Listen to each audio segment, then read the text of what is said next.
What's up, everybody? Welcome to the latest episode of the Rich and Turbo Heavy Half Hour. You've got me, Rich, as usual. I'm at X at FuzzDoomRip. Find me on the other socials at rich.paiva, doing reviews for Musepedia of Metal and as a Doom Charts contributor. And I have Turbo from The Void, as usual. Turbo, what's going on? Yeah, I'm Fine. Yeah, that's Fine. wonderful. Not the Aerosmith song, I hope, because then you're just going to put me in a bad mood if we're going to... No, No, anyway, just fucked up, insecure, neurotic, and emotional. perfect. Thank you. Oh, And we hey, also... surviving's the new thriving. we have Amos from the new band Insomniac, who are putting out a record on Blues Funeral that comes out, I believe, this September week, 5th. September 5th. So not this weekend, but next Friday. Very Yeah, excited to have Amos on the show. Amos, how you doing? doing all right. Thanks for having me, Excellent. all. Stoked to be here. Excellent. Um, as a Doom Charts contributor, I get a lot of probos and whatnot, and as a Blues Funeral post wax subscriber, I also get a heads up on some of the things that are coming and some of the bands we're aware of. When Blues Funeral puts those out, but Insomniac was a new name, and got the promo and was just blown away by what you got. The sound that you guys make is different than the majority of the stuff that I get to hear these days. Let's That's just put it that's that way. encouraging. We Yeah. we we try to bring a little bit of a unique approach to it for Yeah. sure. The first thing I just want to say, just because we have to, and it's obviously a very important part of this, but you lost one of your founding members of the band, Mike Morris. And our condolences, and I know you're dedicating everything that you're doing to him, and we want to dedicate this show to him Yeah, and talk appreciate that. about this in his memory and honor, and just wanted to say to you and the other guys in the band that we're really really sorry that you're Well, going through that that. that means a lot. It's a weird situation to be in for anyone. I don't know that I've felt a closer loss outside of like, a direct relative or a pet, for lack of better analogy. But this one hit really close to home. So, uh, feeling really fortunate for my bandmates to us all have each other right now and to go through it together. And really, as much as it hurts without him being a part of it, to have our music to kind of all go to our safe space and connect and kind of heal by pushing the train forward inch by inch. Yeah, So and it's weird, but we're starting to kind of get the ball rolling with all the plans. For the single came out, I think a couple weeks, maybe about a month after Mike passed away, which means we had to shoot the video for it like immediately in the days following his passing, which was I would not recommend having to yeah, do that. It was pretty brutal. And somehow they managed to edit out all the shots of me ugly crying, so I appreciate that. But yeah, we're continuing on with his spirit in our hearts, and a motivation to really help us get this music out there, because this is his lasting legacy now. Which is a bitter pill to swallow, but we're really glad that he left us this gift to help us help people remember him by. So onward good, we go. good. Yeah, and I felt a little funny just even reaching out to the guys and the PR group and Jad when he reached out to me. But because you guys are soldiering on and because you guys are going forward, I thought it would just be a good to just talk about it with you, talk about Mike, talk about what the record's all about, because I think that's Yeah. gonna, I'm not here to say that it's gonna heal you, but I mean, I feel like I want to get the music out there so everyone can know Well, what he was all about, what the band's all about. So, thank you uh, for that first and foremost. Even just being able to talk about it, you've definitely come to the right place, because good, I'm a talker when it comes to the hard stuff. The life and death, the you know mental health, all the stuff that a lot of people typically to shy away from. This is a unique opportunity to kind of spread our message with the cautionary tale of, hey, we really need to be our most okay selves right now, to get through gestures broadly at everything. So, whatever we can do to put our armor on to strengthen ourselves, to thicken our skin, to get through it all together as a community. And like, we got to do that right now. That's more important than ever. Absolutely, with 100%. Let's talk a little bit about this record. As I mentioned earlier, it doesn't sound like a lot of other stuff that we hear. It's heavy in its own way, but it's got this kind of psyche doom atmospheric thing going on. So if let's say you're just talking to someone, they ask you, "Oh, you're in Insomniac. What do you guys like? What do you guys sound like?" What would you describe your sound as? So it's a funny question, and we kind of use it as a bit of a personality test. Like when we ask other people, okay, how would you describe this music? What are you hearing? Because we call it heavy psych, for lack of a better word. That obviously there's some stoner and doom elements in it, but we focus largely on the psychedelic approach to it, and you know, just because of how much all those genres kind of share a lot of similarities. Um, we fit. We're just as feeling just as home out on a bill with stoner or doom bands as we are with softer psychedelic stuff. I mean, obviously the heaviness is tangible, so people are going to want to put us with heavy stuff, which suits us just fine. We're loud as hell. We can hang, even though Love it's it. pretty. Yeah, no, it is. There's definitely like this beauty aspect to it. I didn't mention the name mostly because I was probably worried I was going to mispronounce it, but So it's if Moksha you, Ritam.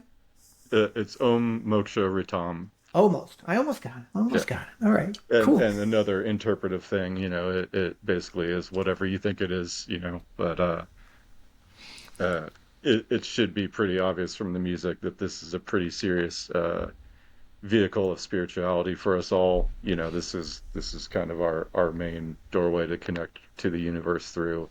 So, and as we've gone on, writing and performing and kind of developing the band, which we've actually been doing kind of in the shadows for a long time, you know, we went through kind of, I called it our focus group phase a number of years ago. But coming out of the pandemic, we came back with the lineup that appears on the record, spent a lot of the pandemic recording, and then mastering, mixing, getting everything ready, and then shopping the record around. And that's when we met Jad, and he I had done as a booking agent a lot of work through him and other blues funeral and magnetic eye bands, and I got to that point where we'd done enough tours for his artists where I was like, hey, I got this band. I don't know if you dig it, but I'm willing to call in the favors. But it turns out he really dug us. And then, when we were on tour in February, we went through Albuquerque to ostensibly prove to him that it was worth putting our record out, which thankfully he'd already agreed to out of the niceness of his heart. But after we got off stage, he was like, "Oh, thank God you guys don't suck." I would have put it out. I would have put it out, out as a favor. But like, at least this is something I can actually believe in now. So that helps to have him on our team, and he's been amazing since day one, getting helping get this stuff in front of the eyes and ears of people that are really going to be interested in it. So Yeah. we feel right at home, and he's been awesome and really compassionate, especially during the time immediately surrounding Mike's passing, when we were still knee deep in deadlines, having to deliver product or having to get singles ready or get pressed together and do what we had to. And it was I think it surprised him that we were still willing to immediately keep kicking the ball down the road. And like I said to him, the train's already left the station at this point, and we can't stop it. So let's use this to focus on getting through this really hard time by getting this message out there. So yeah. Very cool. It's I'll go first, and then Turbo. I'll let you talk. We're about 10 minutes in. This is when I usually let you talk in an interview because I just blab on and on and on. Heavy psych is absolutely. I would go there. There's like, I was thinking almost like a doomy psych thing, but I also hear bands like, and not some '90s band, like some of the post post bands like your Mm, failures and your hums maybe not as sure. like straight ahead melodic verse chorus verse of that, but Right. some of the atmosphere that I get from some of those bands. Turbo, what about you? What do you hear, and then what do you got for Amos as we continue? I don't know. Yes, you do. You so do. Uh, I don't really hear other bands when I listen to this. I mean, Yeah. I've listened to this several times over the past several days, and it's a beautiful album. Yes. Um, Thank you. and did you um, record at the Schumann Resonance the Earth's frequency, 7.83 hertz? Yeah, we actually we tune to it actually, and I'll give Al our guitar player our credit for that, but he says we tune to C sharp standard because that's the resonant frequency of the Earth. It just so happens that Black Sabbath also tuned to that. I'm sure there's no coincidence. Just a coincidence, right? the the interesting thing, just looking at your background on the Manila Road shirt and corner in the background. I have a question about the cat picture after, but you come from definitely a metal, sounds like, just from a fan standpoint, right? Or has that been your background musically, and this is a little bit something different, or what are Um, some of the other projects that you and maybe some of the other band has been involved in that we might have heard of, or maybe we didn't hear of? so I grew up a punk rocker. That's what got me into the underground music scene. Spiky red hair, spiked everything.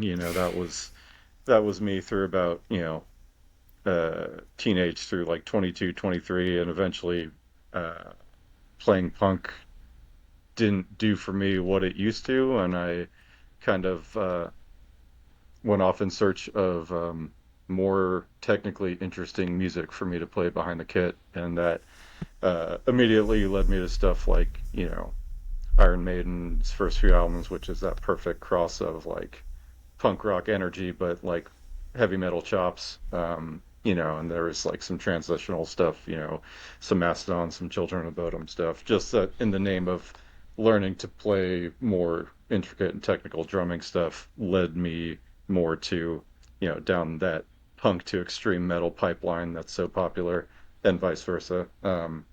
And so I grew up, touring all over the world as a little punk rock menace, and then eventually started playing in some heavier bands. Usually I aired towards the faster stuff, but Insomniac is definitely one of the first projects that I had to learn how to play slow to, and as a drummer that just wants to hit everything at once as fast as possible, playing slow is the hardest thing imaginable because the notes matter way more when there's fewer of them.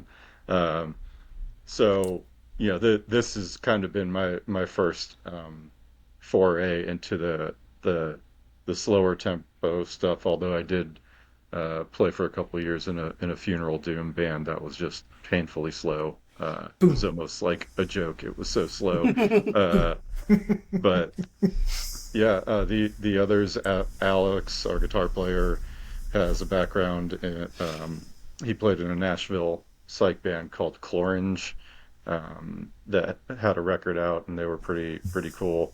And then I think this is his first band down in Atlanta, outside of some previous smaller projects that didn't do much.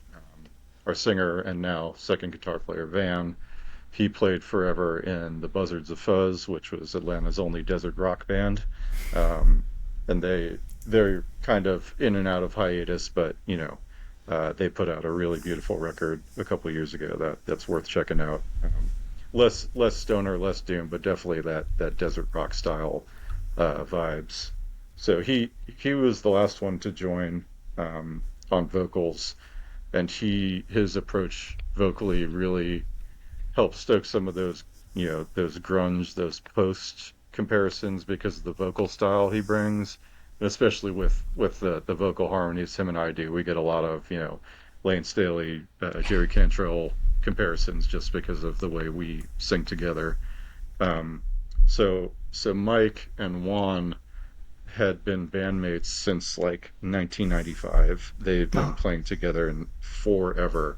Um, and first in Novocaine, which um, will probably be impossible to find just because it's such a popular band name through the 90s. But then later they played together in Brass Knuckle Surfer, which was a really, really cool instrumental psychedelic band.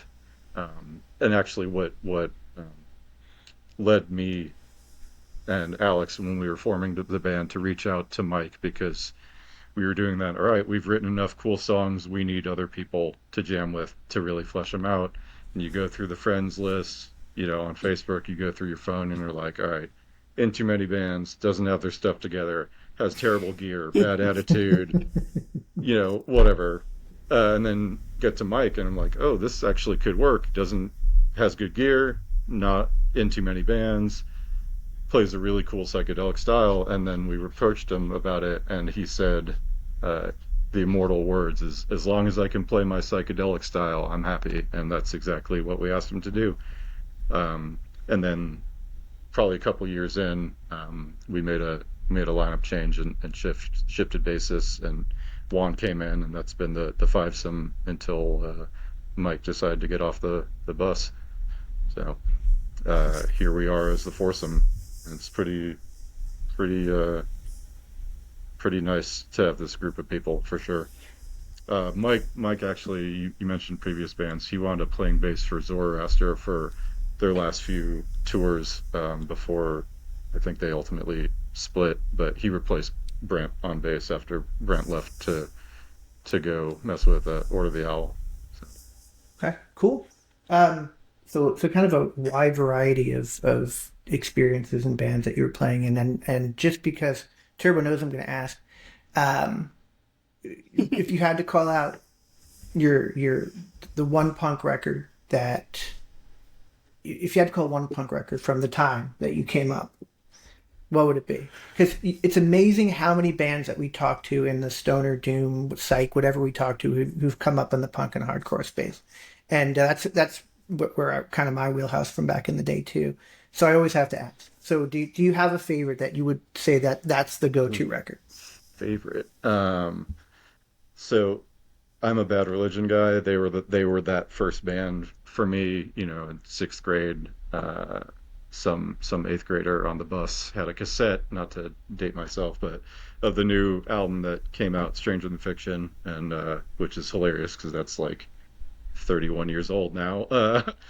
And yeah, went to the store, grabbed a copy, and blew my little 12-year-old mind, and then went and got another CD, which was like the earliest stuff, and was just like, I remember sitting at my kitchen table with my eyes as wide as possible, just having my life change track by track. But they specifically, the first few records and No Control, Against the Grain specifically, that's what I taught myself how to play drums to. It was easy enough to hack it along to it with the 6 months of lessons I had managed at the time.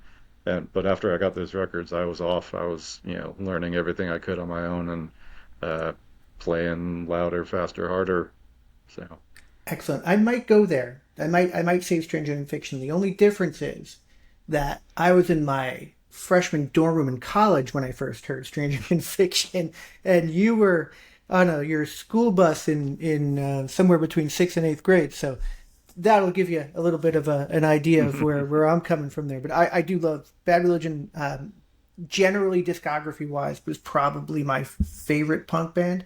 Even to like, I love the New America also, which people did not like at I all. will nerd out of that era with you so hard because Brooks Wackerman, who joined on drums the two records prior, just changed the course of that band's career by injecting this crazy energy into them behind the kit and opening up all these different dynamic possibilities where they were really one-dimensional up to that point. Yeah, So totally agree. I love those three records for sure. Yeah, and New America I think gets slagged because I think it's a little more poppy than a lot of their stuff. But I don't even think it's more Mhm. poppy. I think it's just as Oh, bigger and sorry, I produced was more. referring to New Maps of Hell. Also a But great record. New America was awesome too. It was one of the last ones that like I think it was the last one with their middle era drummer with Yeah. Bobby, and I saw them on that tour. They were opening for Blink 182, who I had no interest in, and we went like to the backstage railing to meet them, and they walked out of the dressing room so crestfallen, like having eaten a bunch of crow for having to go open for Blink Oh, for 182 at the Blink, time, yeah. and they were so stoked that people were waiting around for them, and they signed stuff and chatted and were super cool. That's very cool. One of my top five concert experiences of all time was Bad Religion opening for the Ramones. I Oh saw that yeah, that's the in stuff.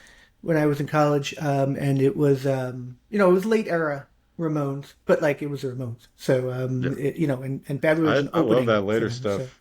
I yeah, actually spent a night. Me and Van, our singer, he made the mistake of saying, "Oh, like, don't all Ramones songs sound the same?" And I was like, "Well, actually," and we did like a deep dive of their entire mid '80s discography into the '90s. And, like, showed him, the best song, "Poison Heart," and all this stuff. I was like, "No, this doesn't sound anything like Blitzkrieg Bop. Like, this is really good stuff." yeah, So yeah. It just was punished him for like 3 hours in the middle of the night one time. totally worth it, and he's probably better for it at this point. I would say. Um, I'll say he is. yeah. Okay, Turbo. That was my punk rock detour. What do you got? What do you got for Amos? Amos. Why am I saying your name wrong? Amos. I mean, nobody says it right. It's fine. It's because you're not a southerner. You can't say I it right. I know me and my New York Long Island accent. Talking about how back to the album and how beautiful it sounds. Did you all produce this yourself, or did you have somebody come in and do help out? And We did. Our engineer Chris Sampson was amazing in helping us make the record, and just in his own right, did a little production stuff and helped us like add some secondary stuff, just layer stuff. Went in with some additional percussion tracks, just really make it a not full like Phil Spector style wall of sound, but we try to use like the entire audio spectrum to try to convey our message, and I think we did a pretty good job doing that, yeah, especially with Chris's help, who had he did that previous Buzzards Fuzz record I was talking about, Van's old band.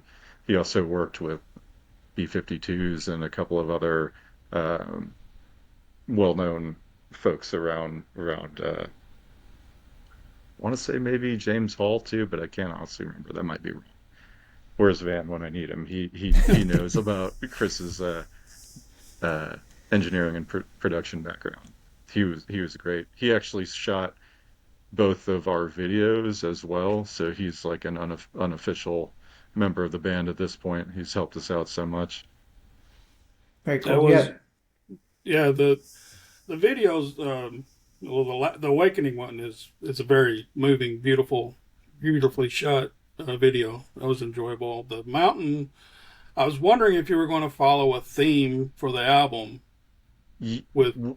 That was our plan initially, but we actually were going to do kind of a continuation of the narrative from the mountain video, and then people wound up not being available. The timeline, developed as such, and then with Mike's passing, we wanted to kind of pivot to something more of a memorial for him. We had a completely different location lined up for this, and then 2 days before shooting, they sent over a contract and said, "We need $6,000 for this." And I said, "You told me $125 an hour, and we were going to be there maybe 5 hours. What are you talking about?" So that fell through, and we wound up just kind of finding a soundstage and a white background that made it lent itself well to the projection. So I think we got as good a video out of it as we could have considering the circumstances. But yeah, there was some talk about having out in nature element continue and this following the narrator. But ultimately, like we just wanted to, for the Awakening video, we wanted to showcase the space we were holding for Mike that he was very noticeably no longer present in. And some of it, was incredibly hard to shoot, and some of it is still pretty hard to watch, especially that shot of us, all walking off the stage around his amp setup and basically turning it off for the last time within the confines of this band. And that was, I'm glad there's different audio of it, because as soon as we walked off stage, we were all sobbing because it was Yeah. just brutal. I think it had been 10 days since it happened, and we were all kind of running on fumes and adrenaline at that point. Uh, Glad to live in a world where coffee exists. So, Can't imagine how raw the emotions were doing something like that. Um, just back to your wall of sound comment, it always kind of leads me to, I don't know why, I guess it's just my age, but like there's this kind of, I don't want to say shoegazy, but almost like a My Bloody Valentine, early Jesus and Mary Chain kind of wall of sound that I get from you guys too. But mm, it's less chaotic, I guess I would say. Like there seems to be more thought around it. Whereas I think with some of those '90s records or even the late '80s or Jesus and Mary Chain, it was like turn the volume up, fuzz it up, and hopefully you hear right. some of the melody behind it. Um, that's why I think this is even kind of a more beautiful sounding record than some of those, because there's way more control to the chaos in what I'm hearing. Um, the one thing I wanted to ask you about before I let you go is your tour that you're doing, and my goal is, and I'm negotiating this as we speak, is to get to Atlanta for November 2nd to see the show with one of my all time favorite bands, Kal-El. So, what are you guys doing tour wise? What's happening there, and how's that working out? So I mentioned prior that I'm a booking agent as my day job, grown out of promoting shows locally here in Atlanta for 11 years. We just celebrated our anniversary. And if you've ever met any independent promoters, the only pipeline is either stay independent forever, start working with a venue as a talent buyer, or become a booking agent. And I've kind of chosen all three, for lack of better words. But as I stepped more towards the booking agent route, Van, our singer, who's my partner with our local booking, he's kind of taken over the day to day for all of the local stuff, and I focus more on booking tours. So getting us out on the road could not be easier through my job, which has been awesome. We've got don't even have a record out, and we've gone to California and back. We've gone up to New York and the Midwest and back, and hoping that we laid some really positive framework so that when the record finally drops, people will be like, "Oh yeah, that's that band I saw." Where I was like, "Hey, when's this record come out?" And we're like, "We don't know yet." It's been a really long process to get to this final. Well, we call it the final payoff of when the record comes out, but that's really when the real work begins, because we get to start all over with product in hand and just travel the world and push it to whoever cares enough to buy it. We got the first few dates we've got coming up next month. We head out to Ripple Fest in Austin, play with a bunch of amazing bands out there, and just doing a couple dates out and back through the Southeast solo. And then in October, Kal-El's coming, and we're extremely stoked about getting to do like 2.5 weeks with them up around the East Coast and Midwest and back through Texas, basically the Eastern U.S. And that's going to be awesome. We're super fortunate to be able to step right into a support role with them. They're amazing. Sounds like we'll get along famously. We're the kind of band that always wants to go hit a national or state park on the way to the gig and just get up and go sightseeing out in nature. And then by the time we show up to the gig, we've already had the best day, and all there's left is to just get up on stage and go to our happy place. So life sucks, right? That's very, very cool. And yeah, I mean, getting to open and play with Kal-El, hang out with those guys, we just got to talk to them for an hour and just such That's cool, awesome. cool guys and almost a perfect discography. I don't think there's anything that I don't love Yeah, they're from their amazing music. people. So that's very cool. And I think people should if you're going to see Kal-El, make sure you're there early to see Insomniac because it will be worth it.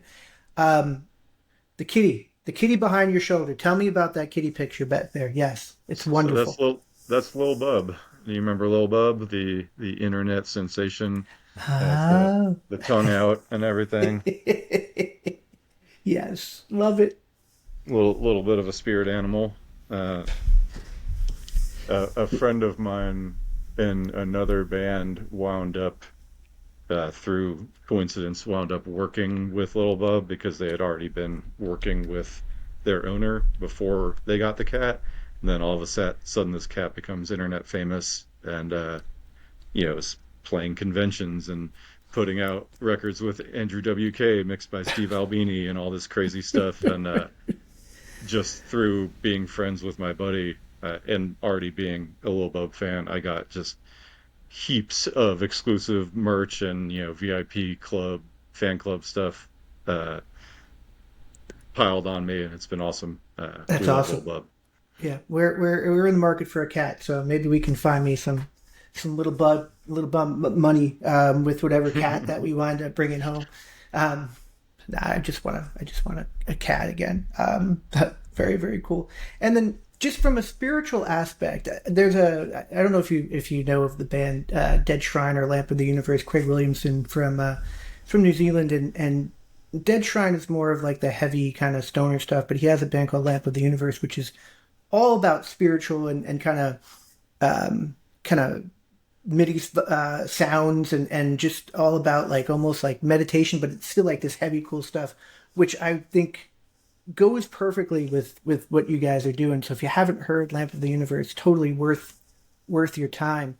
But just in general, wrapping up, like what would you say about the record? What outside of it being just kind of um, a dedication to your lost friend and bandmate, musically, what would you say to anybody who's gonna go check this record out? So one of the early reviews that came in, one described it as post doom, which I thought was a kind of interesting approach to it, Hmm. but the other described it as meditative metal, which I'm like, okay, I might have to steal that because like it may not describe musically what it sounds like, but it definitely describes what you should be doing with it. And one of my favorite things to do is literally just like sit down in a dark, cool, comfortable place and like blast off and just meditate to the album and let your mind go where it takes you because that's kind of the underlying theme behind this. You know, you've heard it. It's a concept record, but it's basically we've created this spiritual guidebook, so to speak, of uh, it's basically a physical parallel of a spiritual or even psychedelic trip that anyone could take, where you sit down with the intent of going on this journey. The door opens and you go through it, and then what follows is unknown to you, but you have to experience it. You have to go through the mountain, the snow and ice, the sea, the desert, and then, get all the way to the end where you can finally have your awakening once you've passed through all the trials and all these environments that test you, that test your mental fortitude, your spiritual and emotional capacities. It's an adventure that you can take without moving, and it's almost suggested that you really like hunker down and like look inside yourself, put this record on, and just see what you can get out of it, because we got a lot out of it just writing and performing it. And if other people can get a fraction of what we get out of it by listening to it, then we'll be really happy to share the experiences we've had through it, because it's such a comprehensive sensory experience. We've seen people at our shows just eyes closed, getting blasted, going on that journey, astral projecting, what have you. But it'll take you places if you let it. So we super encourage that stuff. The album name itself, Om Moksha Ritam, is basically, it's kind of hard to translate, but Om is basically the universal vibration, Moksha is liberation, and Ritam is the rhythm of the universe. And we're just trying to allow people to merge with the rhythm of the universe through the music, which sounds a little woo woo, but give it a shot, and I think you might crack some eggs in there, as they say. Love it. I ask that question all the time, and I love all my guests. But that might have been the best answer to that question that we've had so far in like the 100 episodes that we've done. So some people look at me like, I don't know what to say here. But that was excellent. And if people don't want to listen to this now, then they're all just crazy, because I've heard it and that's an amazing explanation. But if I didn't hear it and that's how it was explained to me, I'd be like, let me get that on the table as quickly as possible. Thank you, Amos. I know that probably doing these types of things right now, it's not the easiest thing in the world. It's probably so bittersweet given how excited you are about the record and given what everything else is going on. So thank you so much for giving us this time talking about the record. It's great to be here. Thanks for having me. We're just real stoked to share our gift with the world, and everything that Mike left us to keep going. Hope to see you guys out on the road. If you need anything getting to Atlanta or finding a place, I got your back. So just let me know. Excellent. Thank you. Where I'll let you know. Where are you guys located, by the way? I'm in go ahead, Turtle. I'm in Murfreesboro, Tennessee. Oh, no way. Right on. And I'm MTSU, baby. Yeah. I'm in Melbourne, Florida. So okay. Cool. There are friends in the Atlanta area. There are negotiations happening internally, and I hope to see you guys and get to shake your hand and hang out a little bit and watch Kal-El with you. Watch you guys do your thing. If you make it up here, we got you on the show. So be our guest. Thank you. Right. I appreciate that. Same to you, Turbo. If you make it down, by all means. Or if there's a closer one, just let me know, and we'll make sure you get in, and make sure you can punish the Kal-El boys first person. Well, thank you so much. It's coming out on September 5th on Blues Funeral. Insomniac is absolutely worth your time. This is going to be a sleeper record on your end of year list. And say the name of it again, just because you say it much more better than I do. Moksha Ritam, which you can hear it. The mantra is chanted very very prominently on the last song, Awakening. So that's the big money shot. That would have been one of my questions. Did I actually hear what I thought I was hearing? So, and you did. That's the question we're trying to make you ask. Is like, did I just hear that, or am I tripping? And that's getting Turbo's percentage of what it did is what I heard, really what I heard, a little higher now. So that's good. All right. I'm glad we're able to confirm that. Everybody wins. Everyone go listen to this record. Comes out on September 5th, Blues Funeral.